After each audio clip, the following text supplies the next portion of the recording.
Stellantis says it will lose $2.7 billion, partly because of tariffs.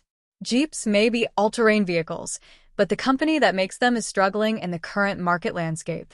Yesterday, the automaker announced a surprise loss for the first half of the year, fueled in part by a $350 million hit from new U.S. tariffs and costly turnaround efforts at the company.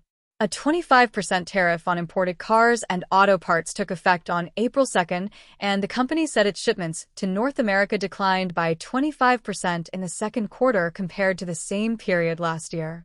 A company exec said Stellantis would likely have to raise car prices soon, noting tariffs are inherently inflationary.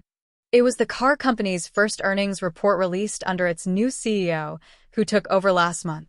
Judge questions whether slashing Harvard's funding is constitutional.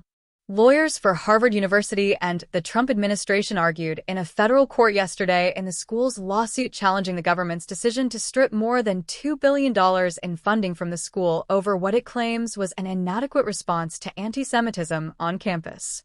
Harvard asserted that its constitutional rights were being violated, while the government's lawyer, a Harvard grad, said the university had violated its contracts so the government could nix them.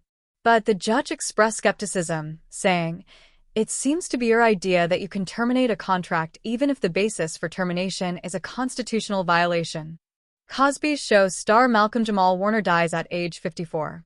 The actor reportedly drowned on Sunday after getting caught in a strong current while swimming in Costa Rica on a family trip. He was best known for his role as Bill Cosby's son Theo Huxtable as a teenager on the iconic 80s show, though Warner told the AP in 2015 that the show's legacy had been tarnished by the subsequent sexual assault allegations against Cosby. Warner continued to work steadily after the show's 8-year run and went on to star in other sitcoms, such as Malcolm and Eddie and Read Between the Lines. In his personal life, he had a wife and daughter, but chose to keep their identities private.